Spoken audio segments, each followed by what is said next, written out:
Bonjour peuple congolais, bonjour Bandegone Soubazolanda Biso na kati ya Yoka Base TV. Les loto yoko tali sabino kaka les trois impacts du retour du président Félix Tshisekedi Oyo. Et ça li bongo polémique na ba réseaux sociaux, ba mususu ba komi gozo ba image Oyo ya moto ya cameraman moko moto elingeni atae ba mususu ba komi ko benga biso na ba 0h1 pour dire que la mobilisation n'était pas vraiment au top. On est à IDPS, bamususu basepeli nde yangona lelo to tout ça la descriptage ya retour ya président Félix Tshisekedi depuis hier soir. Une fois de plus, merci na bandeko nyonso ba soutenir biso pote Yoka Base to koma na babone na bandeko ba partager ka émission na biso na bandeko nyonso ba pesa biso ba suggestion ba remarque pote chaîne ekende liboso boye ba malamu kezali chaîne na biso yangonde koloba makambo etali biso yangonde koloba makambo etali Congo bo s'abonner bo partager ko sala malamu. Le retour du voyage du président Félix Tshisekedi a été préparé et mobilisation est là qui au top je crois. Ndenge tozolo baboye Romeo azozome ba image ya ba grand impact azotalisa ndenge pepe bakosi comment est-ce que président Félix Tshisekedi a quitté makolo comment est-ce que abandi ko tambola jusqu'à ce que to komi na Pascal.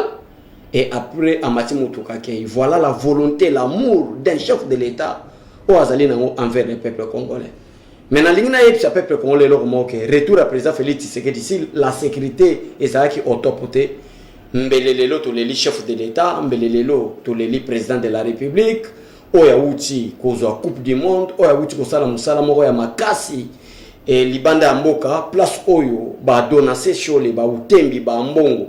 Babimaki libanda pour te bakende ko préparer coup d'état pour te bakende ko préparer coup d'état des institutions président Félix Tshisekedi ake alongo li coup d'état au ba Fridolin Ambongo ba Donase Cho Liberic Senga bakenda ko sala aye alobi no Congo te ko kabola ngona batute pourquoi na lobi bongo parce que bomoni bino moko retour ya Fridolin Ambongo na Congo Brazzaville ndenge makambo ezalaki bino moko bomoni makambo ndenge ezako salema alors ezalaki pona kende ko préparer coup d'état.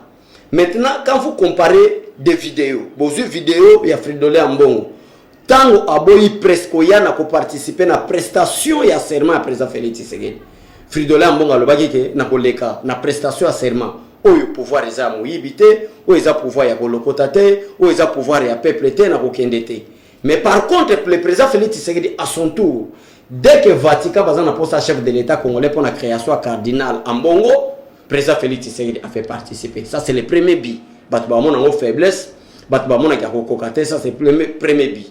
Deuxième bi. Obisoto Tchebango Oba. Ba supporter Bagangi. Fati Béton. Bi Ekoti. Ezalini.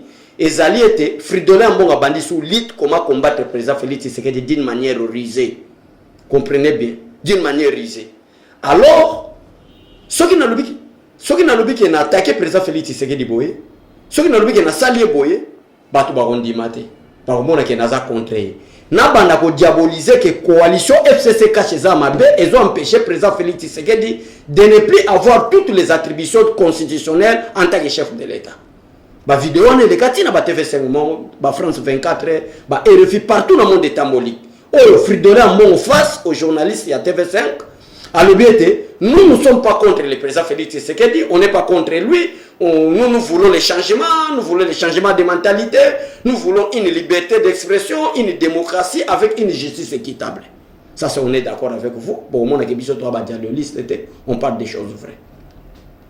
Malgré tout cela, en bon le président Félix Tshisekedi manque les attributions, toutes les attributions du chef de l'État constitutionnel.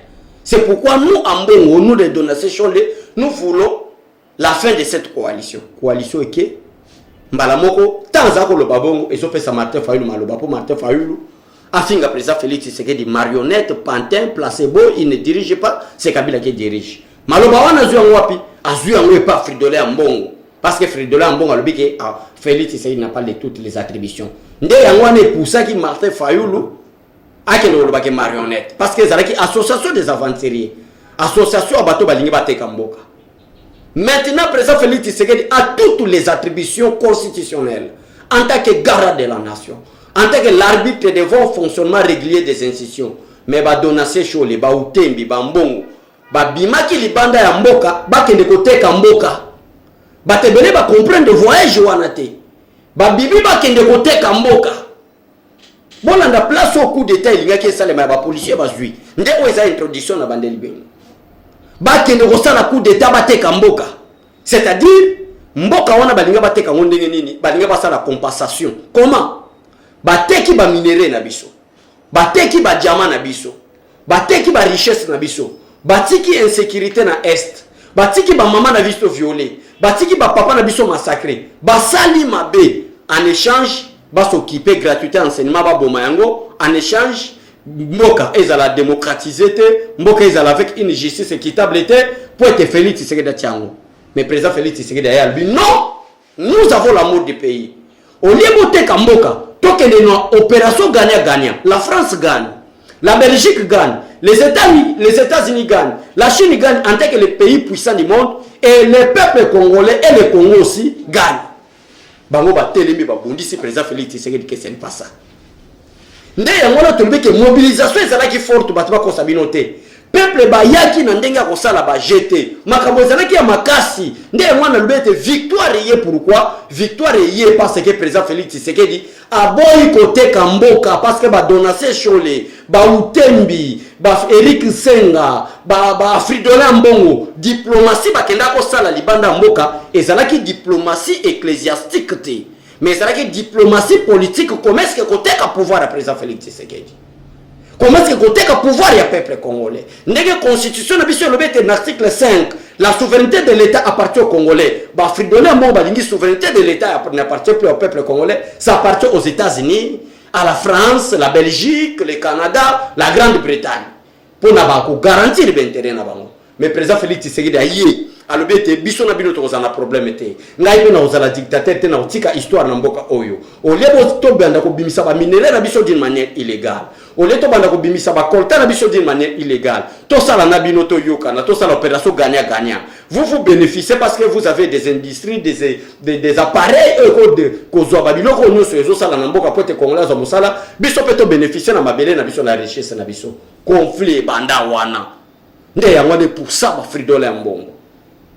Nde yango ne poussé ba donation cholé nde yango ne poussé ba Eric Senga SCC Kofi fondation Kofi Annan eteli bango ba billet d'avion na ba frais d'émission ko futa bango botambo la boke de Grande-Bretagne botambo la boke de Chine botambo la boke de Poutine pardon je m'excuse peuple congolais Russie botambo la boke des États-Unis bokita France ba Belgique ba mboka onyo so ba coopérer bien na Congo bokende ko traiter na bango comment est-ce que to renverser pour pouvoir président Félix Tshisekedi peuple congolais ngalanda malam nasaka na 20 minutes parce que na libéré bande ko na biso ayoka base basonga pale nana miwebe bolanda nga malam place on azolo ba place coup d'été linge sala na aéroport ba moni ba kokite ba bengani bango ba kutana président américain ba kutani na bato belé na diplomatie ba kessala ba nous croyons à la volonté politique de Tshisekedi fils de Tshisekedi nous croyons que au Congo il y aura un changement. Vraiment, nous aimons vraiment le système politique amené par le chef de l'État congolais Félix Antoine Tshisekedi. Basali échec na libanda. Malgré Bamongo Babimisi, malgré Balobeng Basali, tout ça, c'est pour renverser le pouvoir constitutionnel. C'est pour renverser la souveraineté du peuple congolais. Bamoni ke bakokite, nde yangwana suka ya mission. Et kendaki kosila na Congo Brazzaville.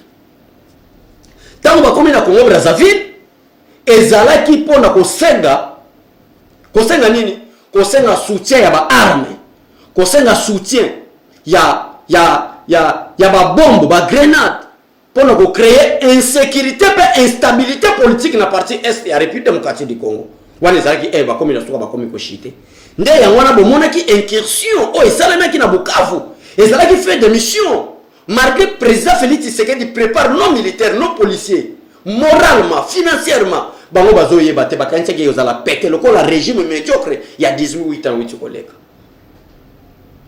Alors tant ba comme échec, ba yiko kita na terrain. Tala siko place coup d'état et ko salima. Les agents policiers, ba policiers bakangi wana doivent bien expliquer na ba service à sécurité. Des policiers infiltrés peuple congolais. Place na ligne na chité, na taille sabino place nini bazalaki ko préparer coup d'état. Place nini bakanaki coup d'état d'institution, coup d'état peuple congolais, coup d'état na ba parrain na bango ba puissant libanda, ko quitter logique à président Félix Tshisekedi, sérieux à président Félix Tshisekedi, l'amour du Congo et des Congolais. Oh ils ont monté ma carte à président Félix Tshisekedi et pousser bango parce que même Nzamba lobby, on te fera la guerre mais on te vaincra pas. 1000 tomberont à ta gauche, 10 000 à ta droite, mais toi Félix Tshisekedi de Nazareth, tu ne seras jamais atteint. Félix Tshisekedi n'est plus atteint, c'est eux maintenant qui sont atteints par des maladies. Alors qu'est-ce que nous allons faire maintenant?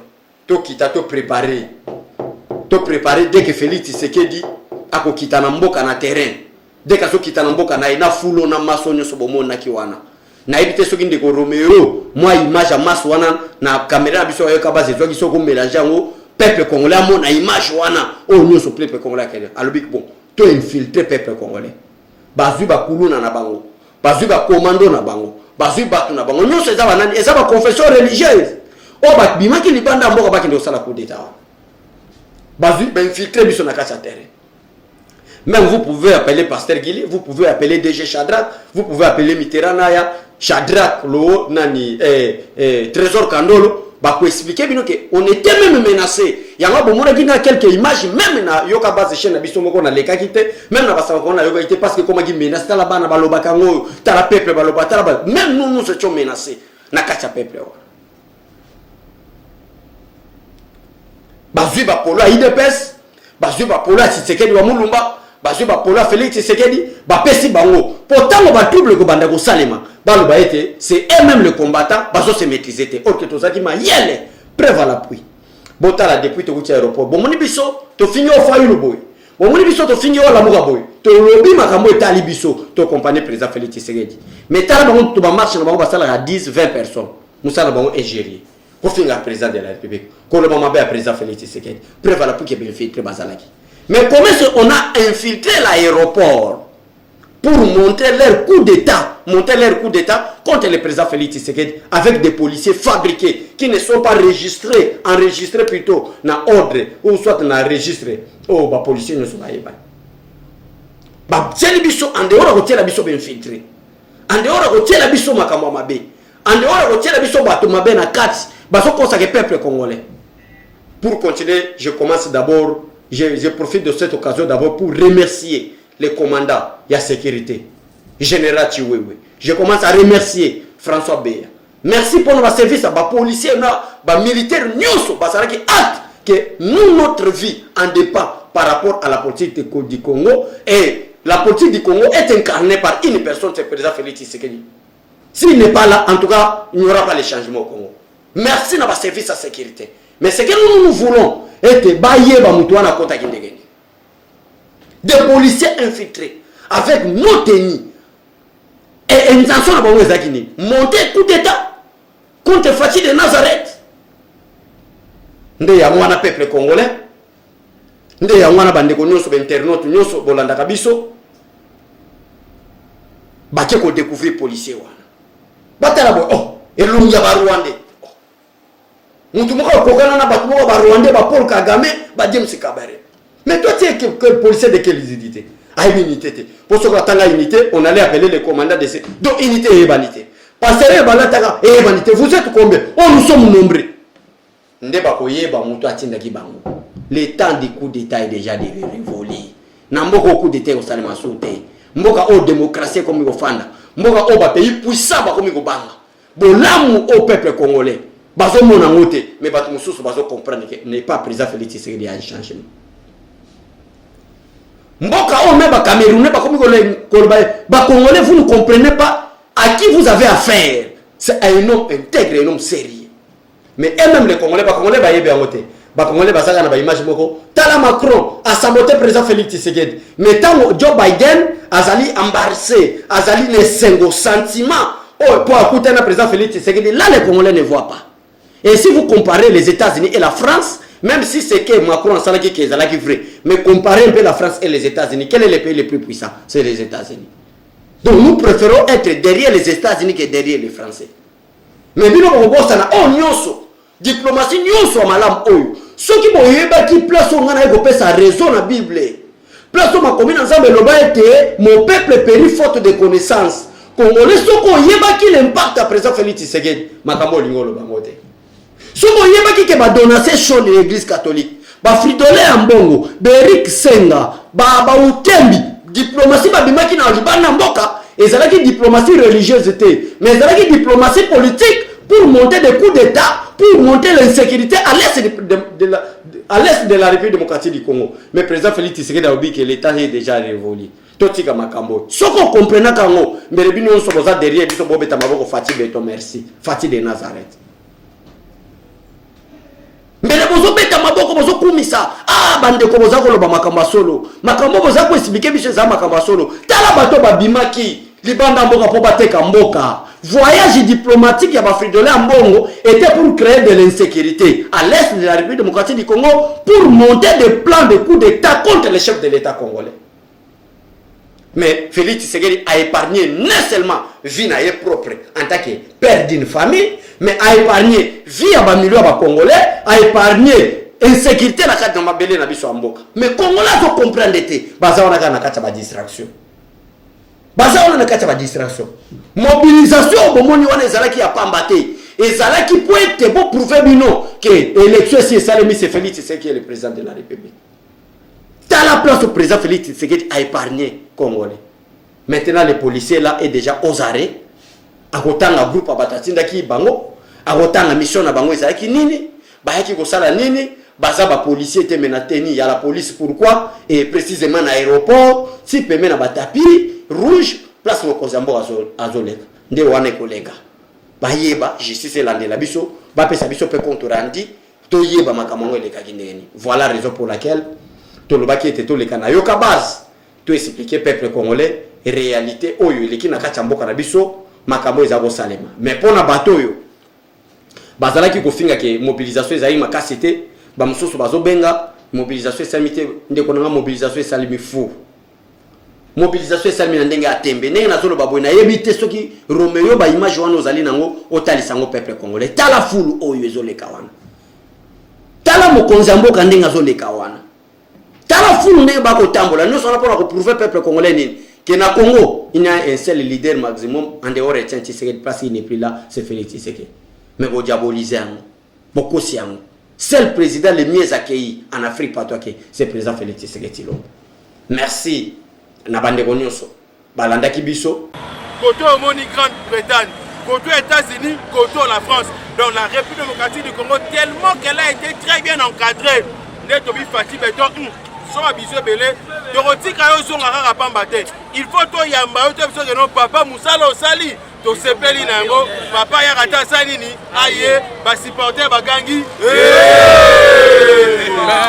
Lelo to moni pe président voyageur qui sur le plan ya OFCM so ko la biso ba investisseur lelo bilan ba investisseur ngo tozo baté et suka wapi tozo kende wapi concernant de ces investisseurs yango moniti na esengo na biso mwana mboka na bandeli lisusu ba investisseur pona baya il faut ba se rassurer na politique ezali ko se jouer na kati ya mboka. Vous serez d'accord avec moi que politique ezalaki appliquée par Joseph Kabila ezalaki politique moko chassaka ba investisseurs na kati ya mboka na biso. Il n'y avait pas la crédibilité, il y avait la corruption qui battait record et il n'y avait pas la sécurisation, il y avait bien d'investisseurs.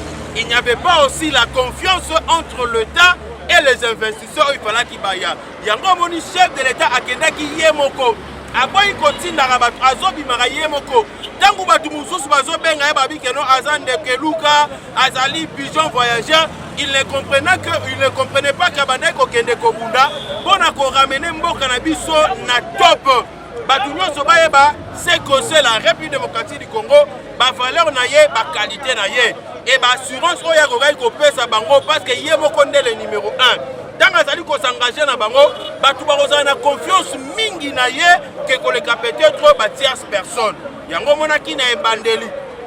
Bien que ba investisseur sous bandai ko mécanique ko ya mais esimba qui penda te par rapport à la vision oya zalaki na yango. Le lo na mboka na biso je peux vous dire que nous avons des investisseurs. Tous ça ba investisseurs to kuta na kati ya mboka o me ba bomingo ka oto na ba chinois. Ba chinois na o ba za ba particulier na Chine. ce n'était pas l'état chinois. Dozana ba pakistanais, dozana ba indien, oyo ba ya ba s'investir na biloko moko ya sans valeur. Et koki ko pesa population congolaise crédibilité tena oyo etali salaire na ye. Yango na ye moko ndenga kenda ko négocier, il nous a dit ba fruit nyonso ya ba voyage on a sali bo banda ko vivre yango na 2022. Donc ça dit na 2022 tous ces investisseurs on a oyo lukaka na omona bango ba oya a omoni ba chinois ba tekela ka biso mikate o do benga na bango te bango ba okima parce que batu oyo ba yaka o ba sala ka biso ba gâteau ya minene mikate te gâteau ya munene mais ya boyi na ekoteka abi omona mboka kendo koteka pono zo amive na yo contrairement na ba chinois ye moka sali mikate ye moka kita teki yango moyenga na bénéficier loko ezate. Président Gustave, un jour avant arrivé à président de la République, hier, dans cette Kivu, tout le monde qui est un groupe déjà, Babima qui n'a minduki, basali sabotage, tout le monde babomi, batumisoupe, arrestation et salami. Est-ce que les investisseurs sont en insécurité à niveau modèle wana? Est-ce que bakoya pas? Na lingina bisayo d'abord il faut que non est wana insécurité ezalate ba investisseurs bakoyi koya. Mais attention, il y a deux catégories d'investisseurs. Parce que la minute mais il y a des mafieux au Baza Kuna na Est, au Bazali qui profitent de minerais à la République démocratique du Congo pendant que les crimes sont au Salama, pendant que les désordres sont au Salama. Et le Congo est Salama qui lobby. Sur le plan politique, Batouana Balinga qui va passer un mauvais message pour saper l'effort au chef de l'État à Outaï Kozala. Mais heureusement, malheureusement, l'aventure na bango est tournée à zéro, bango nyonso bazala qui arrêté. Mais na deuxième volet zalini est on a ndongo mona rango bongo bana mususu ya est bango moko bazana kati ya makambwana neto loko esalami lobby secrétaire général non secrétaire provincial il y a université catholique de Bukavu. Il a été informé très bien avant que ba groupes armés on a topé ba rebelle wana ba yaki na université pour chercher à recruter les étudiants. Selon lui, hier après l'action, oh non, bah étudiant baboyaki, mais ceux qui va étudier baboyaki, pourquoi tu n'avais pas averti très bien avant, bah service de sécurité, il y a un que na mouvement il y a eu les étudiants, il y a l'université catholique de Bukavu, ils ont été là et nous comprenons aujourd'hui, il y a certaines églises, certaines confessions religieuses. Oh bazolinga babundisa Félix Tshisekedi parce que Félix Tshisekedi a épona ko délivrer ba Congolais. Oyo bango balingaka ba retenir biso na esclavagisme intellectuel et religieuse. Na ndengeni bazote ya biso, mais makambo bazote ya biso eza ba orientation o bazora libanda et pai ya ba mindele wana. On a baluka comment est-ce que bakoya kolalisa peuple congolais pongi. Mais lelo oyo tozoya bisa bango que misala na bino sonama ye parce que peuple congolais asi atimbeli bino yango peuple congolais agangi miyibi bobongo la mite na profiter pe na occasion oyo koyebisa na petit na ngai ya quartier mabecho petit na ngai wana ya quartier azalelima mabe tozoyebisa na yo bongo na mutema soko bongo li mutema te nzamba kobeta yo fi mona sultan ozobundisa Félix Antoine Tshisekedi asalioni nini kaka pona lingi bolamo wa peuple congolais kaka pona memeli biso ba avion ya sika pona tongeli biso ba saut de mouton pona tieli biso gratuité de l'enseignement pona tombeli biso ba bateau de pêche pona bakisi salaire na ba enseignant boni ki mutema mabe boye yango toyebisi bino tokotika te elelo oyo koyamba Félix Tshisekedi ezali réponse pona koyebisa bino que bokita bomata tokotika fati te ata boke kozala likopana satana biso tokotika fati te.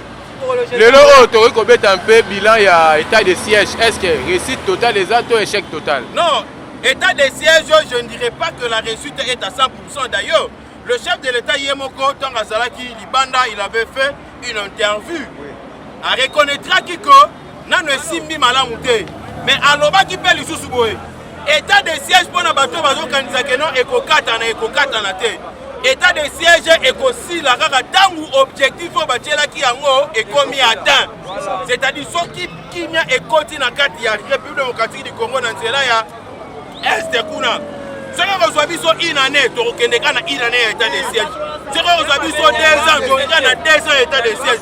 Donc, tous les gens pressés, mais pressés, on a vu sur les gens qui n'y a écho dans la carte Est. Et Batou, Bazali Kokundisa, même dans les députés, Moussoussou, Batelemaki avant-hier, dans la carte Parlement, nous ne voulons pas de l'état de siège. Après l'Obinengo, incursion, il y a Bazobawana et Salami. C'est un message au Bango Bengabala qui s'abisso que nos Bango étrangers, ils ont besoin de Konzambo Kanabiso, mais Biso Beba Colombo Katoliba qui t'a pas matafati ben. Bakoko Kabiso Teti, état de siège, et qu'on soit réussite dans le total, n'est la Simanengo, pour que ça la lever à mesure.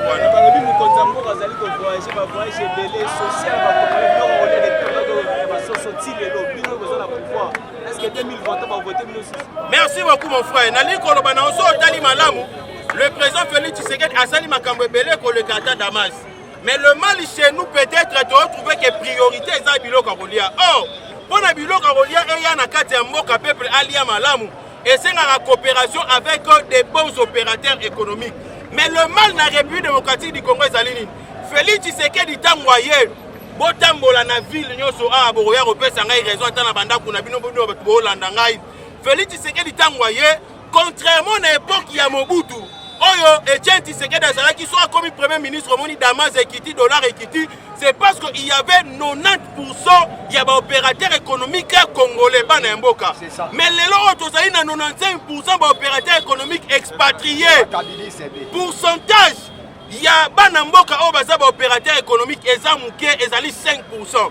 Et bana mboka na pe bazalaka maltraité na régime e utaki koleka. Yango moni lokola batu wana baza ba ennemi ya Congo. Le chef de l'État a le bâti faut bakitisa biloko. Le ministre de l'économie Asaki Moussa Naye. Mais Batouana pour na bakitisa biloko, c'était un grand problème. Ils n'ont pas voulu qu'on quitte biloko. Dans le domaine, il y a partenariat avec l'État. L'État a s'imposer. Non. Il y a la procédure au Basala Kanango, l'État négocie.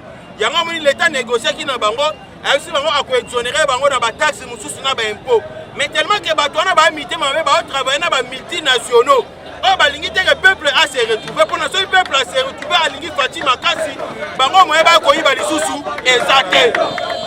Donc, na ba etali biloko akolia kala mingi te dozo akudia kusabalala parce que tout le monde qui déjà production na biso ya masangu, ya ba fufu, ya ba loso ezali côté ka na prix assez. Mais Thomson auto ya chancha to loba kayango na fleuve te. Chancha il faut loba yango na océan. Bato bazaki na avantage na pêche na kati Afrique awa na Afrique centrale to en Afrique australe et ça Namibie ndeska auto bandeko kende kosomba. Mais on a déjà négocié avec les Namibiens. Bientôt là tolia bambolongo musu to ando kwa na nzela musu to olona yango konebota. Aspect politique allié la bino moni non écoutez l'UNIC on est en démocratie hein, et surtout que dans l'union sacrée, donc on a biso batute, soko lingi boye, soko boy au fandi na yo. Mais population doit comprendre qui joue à l'hypocrisie. Vous comprenez? Population doit comprendre qui joue à l'hypocrisie. Et biso, depuis la présence Félix Tshisekedi, que nous vous faisons confiance, nous vous soutenons. Distraction est à la tête. Et nous allons lancer un message direct dans la contribution à parti en tant que vice-président fédéral de l'IDPS Nakatia Django. Vous devez être aussi prudent par l'autorité de la Bisso et à parti.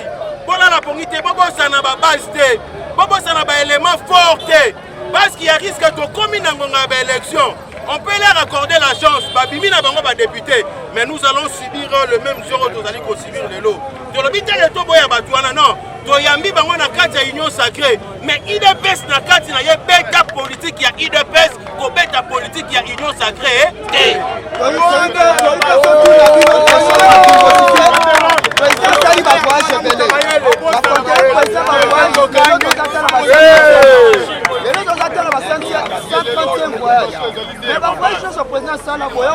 Pourquoi voyage à Touro mobilisation et ça ma casse? Na lobby voyage à Touro parce que Fatia Kei a Longi et ça lokola na 1974 temps où Zaïre Léopard to gagné la Coupe d'Afrique pour la première fois. Et aujourd'hui pour la première fois dans l'histoire diplomatique, la RDC a continué à COP 22, a continué à COP 26 à s'imposer. Et c'est la RDC qui a été le pays chéri. Félix Tshisekedi a